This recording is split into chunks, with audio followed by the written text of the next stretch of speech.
Assalamualaikum warahmatullahi wabarakatuh. Perkenalkan kami dari kelompok 1. Saya Faiza Hanifah Syafri. Saya Intan Nur Hafizah. Saya Nana Arfadina. Saya Utari Putri. Saya Rizky Cari Syafa. Kamu pernah nggak sih dengar keyakinan itu tidak bisa digeser dengan keraguan? Pernah? Nah, jadi dalam pelajaran usul fikih, keyakinan itu tidak dapat digoyahkan dengan keraguan.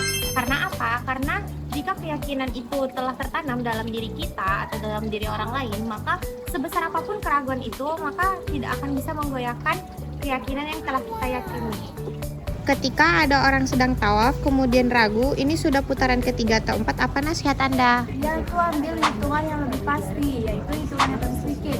Kalau dia ragu di putaran ketiga atau keempat, maka dia ambil putaran yang ketiga. Jika ada orang yang berpergian atau musafir, kemudian dia ragu, ini sudah boleh menjamak qasar sholat atau belum? Apa nasihat kamu? Nasihat saya adalah mengacu pada jarak yang jelas dan sesuai dengan syarat menjamak dan qasar sholat, yaitu 89 km.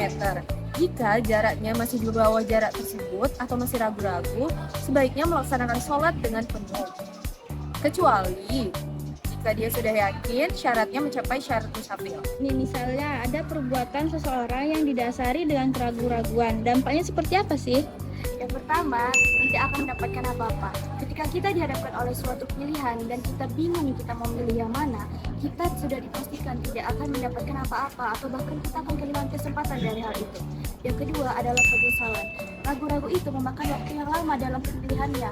Lalu ketika kita ragu untuk mengambil A atau yang B, kita akan kehilangan kesempatan atau bahkan penyesalan.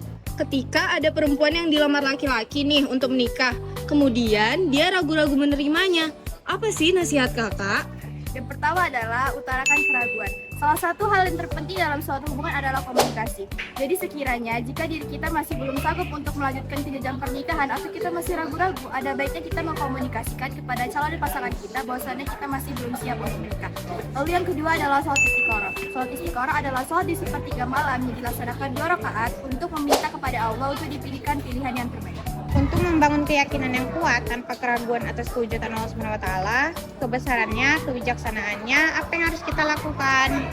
Yang harus kita lakukan untuk mempercayai adanya kewujudan dan kebesaran Allah Subhanahu wa taala adalah menjauhi perbuatan syirik atau melakukan hal-hal yang menyekutukan Allah Subhanahu wa taala.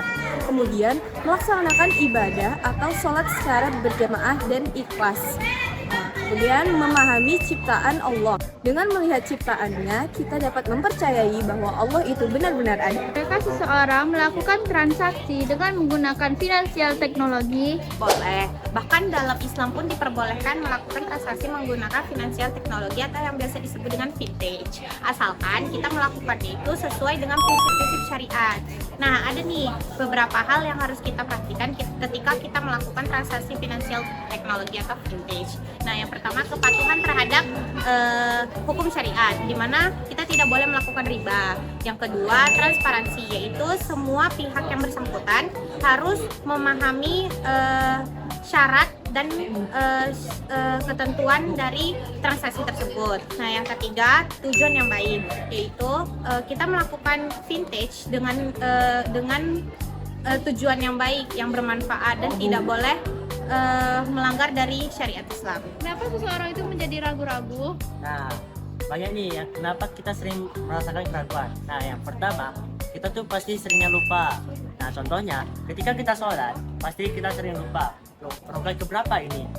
Nah, itu yang membuat kita menjadi ragu-ragu. Yang kedua, kurangnya percaya diri. Nah, ini juga berdampak pada pikiran kita. Misalnya, kita sudah mampir, terus kita gara-gara itu kita grogi ataupun kurang pede. Ini juga bisa menyebabkan kita ragu-ragu. Nah, yang ketiga, terlalu banyak opsi. Nah, usahakan kawan-kawan ketika ada memilih opsi itu minimal 2 atau 3. Terus lakukan sholat tahajud. Jangan sampai berlebih karena itu bisa membuat Anda ragu dan bahkan tidak mendapatkan sama sekali. Karena ada keterbatasan ekonomi nih seseorang yang sudah lulus MA, terus dia harus memilih antara kerja membantu orang tua atau melanjutkan pendidikan yang lebih tinggi. Apa sih nasihat kamu, Ki? Pertama, jikalau ekonomi orang tua sedang rendah-rendahnya, mending kita bantu bekerja untuk menaikkan ekonomi keluarga kita terdahulu. Nah, tetapi jika ingin kita menempuh ke pendidikan lebih lanjut, kita harus bisa mencari beasiswa atau pemotongan biaya kuliah agar kita tetap bisa melanjutkan kuliah tanpa mengganggu kondisi orang tua. Apakah gaji PNS itu halal? Beberapa pendapat yang saya temukan, cara menentukan halal dan haramnya itu lihat dari cara dia mendapatkan dan asal-usul uangnya. Nah, misalnya nih, kalau dalam pekerjaan dia itu baik pekerjaannya, tidak ada membuat kerusakan dan mengganggu masyarakatnya. Nah, kalau dari sisi uang mendapatkan uangnya, ya seperti dari pajak dan tidak ada mengandung unsur riba. Itu yang membuatnya tetap halal. Dan jika ada yang melenceng dari itu, maka jatuh ke haram. Bolehkah meminjam uang di bank untuk kredit rumah? Meminjam uang di bank untuk kredit rumah diperbolehkan dalam Islam selama sesuai dengan syariat. Tetapi bank-bank yang ada, biasanya ketika kita meminjam uang di bank, pasti ada bunganya, yang dimana bunga itu ada termasuk riba. Nah, jika ingin tetap meminjam uang di bank untuk mengkredit rumah, maka carilah bank syariat tanpa mengungut bunganya. Lihat video dari kami, kurang lebihnya mohon maaf. Wassalamualaikum warahmatullahi wabarakatuh.